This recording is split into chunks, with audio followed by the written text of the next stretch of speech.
प्रमाणाचे मूलभूत प्रमेय. त्रिकोणाच्या एका बाजूला समांतर असणारी रेषा उरलेल्या बाजूंना भिन्न बिंदूत छेदत असेल तर ती रेषा त्या बाजूंना एकाच प्रमाणात विभागते. या प्रमेयामध्ये आपल्याला जी आकृती दिली आहे त्या आकृतीवरनं आपण हे प्रमेय समजून घेऊया. त्रिकोणामध्ये त्रिकोण ABC काढल्यानंतर त्रिकोणाच्या AB व AC या दोन त्रिकोणाचे AB व AC या दोन बाजूंतून जाणारी व त्रिकोणाच्या AB या बाजूस P बिंदूत व त्रिकोणाच्या AC या बाजूस Q बिंदूत छेदणारी L ही रेषा काढली, जी रेषा BC या बाजूला समांतर आहे. पक्ष त्रिकोण ABC मध्ये रेषा L समांतर रेषा BC. रेषा L बाजू AB ला P व बाजू AC ला Q मध्ये छेदते. आकृतीवरून पक्ष आपणास चांगल्या पद्धतीने समजून येईल. साध्य आहे AP छेद PB बरोबर AQ छेद QC. आता आकृतीमध्ये बघा, P व Q बिंदूमुळे AB या रेषेचे AP आणि PB हे दोन भाग, तर AC या रेषेचे AQ आणि QC हे दोन भाग झालेले आहेत. ते साध्यमध्ये लिहायचे. रचनेमध्ये PC आणि BQ या रेषा काढल्या.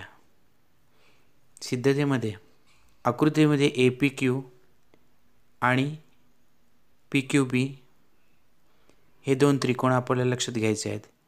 APQ आणि PQB मध्ये एरिया त्रिकोण APQ छेद एरिया त्रिकोण PQB बरोबर AB या रेषेचे दोन भाग झालेले AP आणि PB त्याच्या समोर लिहायचे. एरिया त्रिकोण APQ छेद एरिया त्रिकोण PQB बरोबर AP छेद PB आणि पुढे क्षेत्रफळे पायांच्या प्रमाणात, अशा प्रकारे याला 1 नंबर द्यायचा.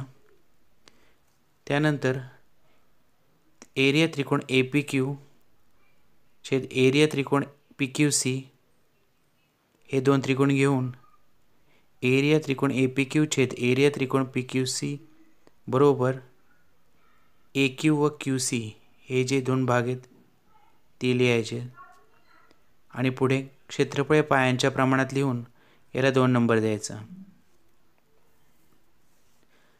आता या दोन्ही गुणोत्तरांमध्ये APQ हे समान आहेत, परंतु एरिया त्रिकोण PQB बरोबर एरिया त्रिकोण PQC हे समान पाया व समान उंचीचे त्रिकोण आहेत.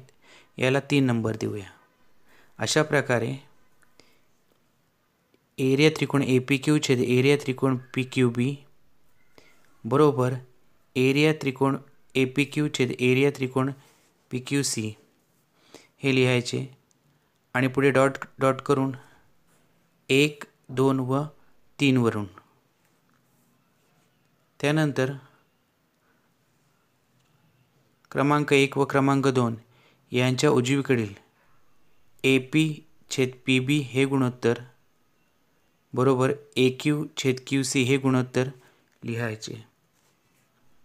अशा प्रकारे आपल्याला जे साध्य करायचं होतं AP छेद PB बरोबर AQ छेद QC हे आपण साध्य केलेलं आहे.